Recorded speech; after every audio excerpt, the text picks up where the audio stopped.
So আমরা বলেছিলাম এই টিউটোরিয়াল থেকে আমরা সিএসএস ইউজ করা শুরু করব। আমি আরো একটা নতুন ফাইল ক্রিয়েট করে নেই। আমার মনে হয় কি ফাইলটা এবার ওখান থেকে ক্রিয়েট না করে একটু ডিফারেন্ট জায়গা থেকে ক্রিয়েট করলে ভালো হয়। আমি সবকিছু হচ্ছে এই ফোল্ডারটার মধ্যে রেখেছি। আমি শুধু যে ওখান থেকেই ক্রিয়েট করতে পারবো তেমন কিন্তু না। আমি একটা নতুন ফাইল ক্রিয়েট করি যার নেম দেব হচ্ছে style.css। বাই দ্য ওয়ে, এই টেক্সট ফাইলের টিএক্সটি যেটা, এটা কিন্তু আমরা সরিয়ে দিব। এই সিএসএস ফাইলটার এক্সটেনশন হবে সিএসএস। অ্যান্ড যদি আপনি প্রথমবার করে থাকেন, আমাকে একটা ওয়ার্নিং দিচ্ছে কারণ আমি হচ্ছে এক্সটেনশন চেঞ্জ করেছি। আর যদি আপনি প্রথমবার হয়ে থাকেন হয়তো ডট সিএসএসটা দেখতে পারবেন না, তার জন্য যে কাজটা করতে হবে আপনার ভিউতে যেতে হবে। ভিউতে যাওয়ার পর এখান থেকে ফাইল নেম এক্সটেনশন, যেমন আপনাদের ইনিশিয়ালি এমন থাকবে, এটা যে সিএসএস বা এইচটিএমএল, এটা এক্সটেনশনটা দেখাবে না। সো আপনি ভিউতে যে ফাইল নেম এক্সটেনশন ক্লিক করে সিলেক্ট করে দিলেই হচ্ছে সিএসএসটা দেখতে পারবেন আপনি। সো আমি ব্যাক করি আমাদের কোডে। আর ওকে, অ্যান্ড আমরা তো সিএসএস ফাইলটা অ্যাড করে নিয়েছি এবং সিএসএস ফাইলটা এখন এইচটিএমএল ফাইলের সাথে লিংক করতে হবে।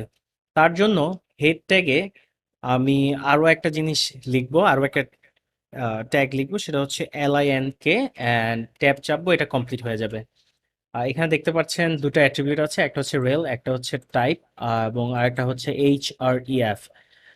সো HREF আমরা মোস্ট প্রবলি এই ট্যাগে দেখেছিলাম। অ্যান্ড এটাকে, এটার রিজন হচ্ছে href দিয়ে যেটা বোঝায় যে এই লিঙ্কটা কোথায় যাবে, বা এই ক্লিক করলে টেক্সটটা ওর যেটাই হোক ওই ট্যাগটা ক্লিক করলে কোথায় যাবে ওই লিঙ্কটা থাকে। আর এইখানে এইখানেও আমরা href দেখতে পাচ্ছি। আর এখানে মেনশন করে দিচ্ছি এটা কি টাইপের লিঙ্ক, অ্যান্ড দেন এটার টাইপ এখানে বলে দিচ্ছি। আর href আমি অ্যাকচুয়ালি লোকেশনটা বলে দেবো, এই ফাইলটা আমার কোথায় পাওয়া যাবে। একটা জিনিস খেয়াল করবেন আপনি, আমি কিন্তু এটা রিলেটিভ পাথ দিয়েছি কারণ আমি বলেছিলাম, আমি দেখিয়েছিলাম যে এটা আমার এই index.html ফাইল পাতেই আছে। সো এই জন্য জাস্ট আমি index.html style.css লিখলেই চলে আসবে। এখন আমি এটা সেভ করি এবং style.css টা এখানে ওপেন করি, আর আমি আমার ওয়েবসাইটটার পাশে ওপেন করি। সো আমি যদি এখানে h1 দেই, sorry, h1 and second bracket opening closing, আমি একটা সিএসএস অ্যাট্রিবিউট লিখবো। জাস্ট আমার সাথে এটা আপাতত লিখে যান, আমরা কিভাবে সিলেক্ট করতে হয় সেটা দেখবো।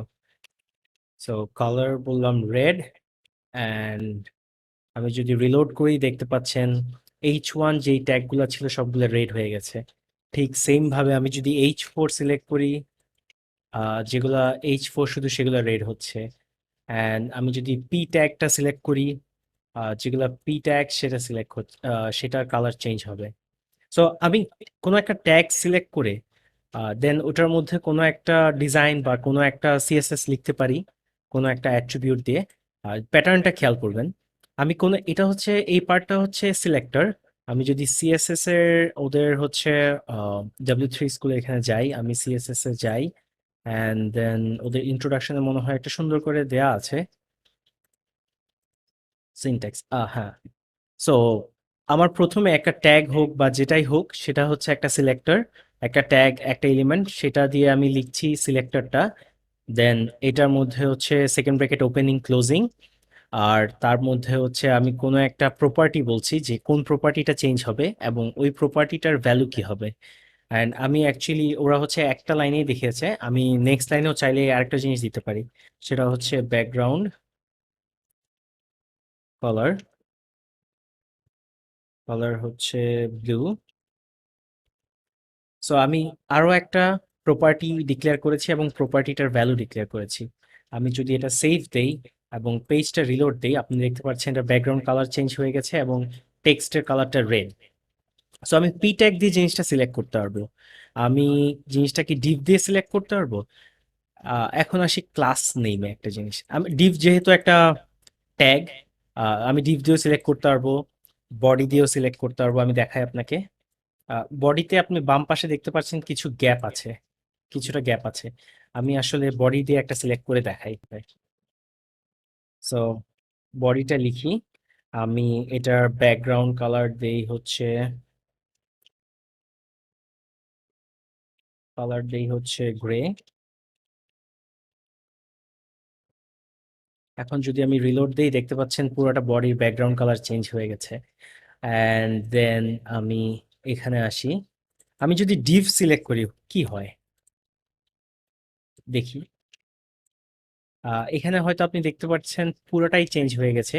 অ্যাকচুয়ালি ফার্স্টে এই ডিভটা সিলেক্ট হয়েছে, এই ডিভটার জন্য ব্যাকগ্রাউন্ড ব্লু করা হয়েছে, দেন এই ডিভটা সিলেক্ট হয়েছে, এই ডিভের জন্য ব্যাকগ্রাউন্ড ব্লু করা হয়েছে, দেন এই ডিভটা সিলেক্ট হয়েছে, তার জন্য ব্যাকগ্রাউন্ড ব্লু করা হয়েছে। ডিভ দিয়ে আমি বলেছিলাম সেকশনগুলো আমরা ভাগ করছি। এখন ক্লাস একটা অ্যাট্রিবিউট অ্যাড করছি।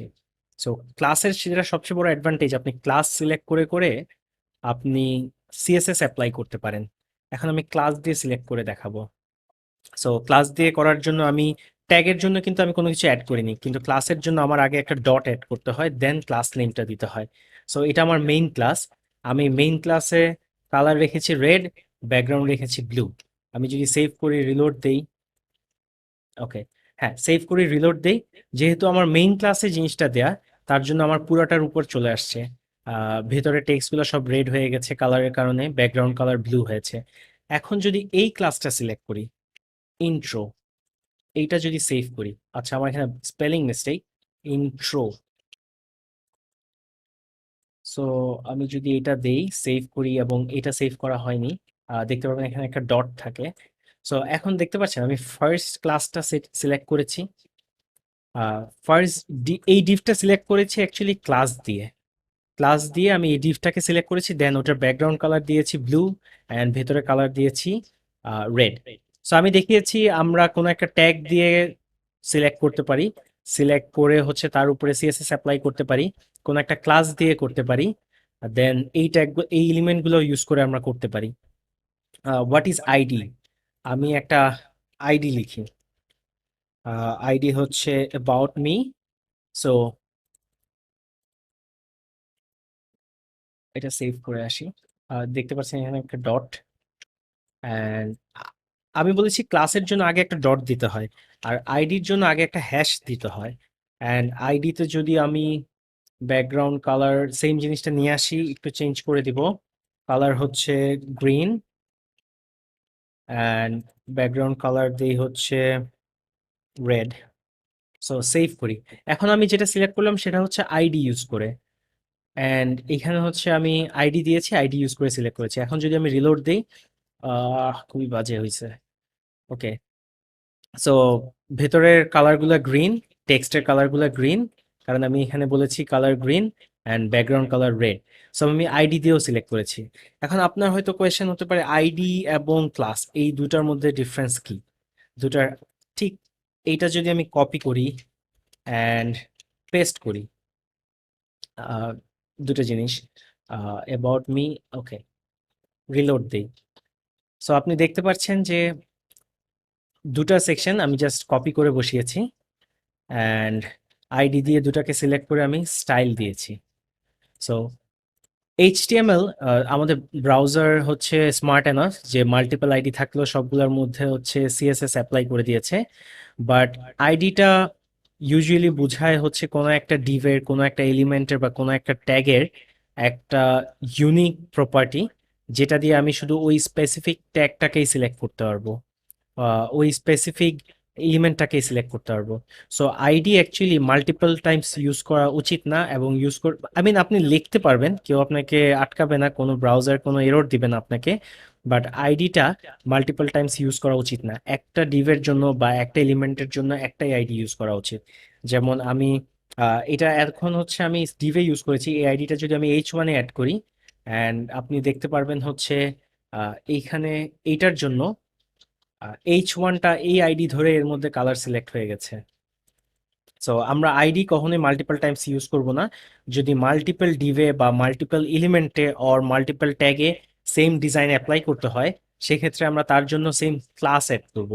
But ID always unique, ID দিয়ে কোনো একটা ইউনিক সেকশনকে বোঝায়। আশা করি আমরা সিলেক্টরগুলো দেখে নিয়েছি, অ্যান্ড এই টিউটোরিয়ালটা এই পর্যন্তই। ধন্যবাদ।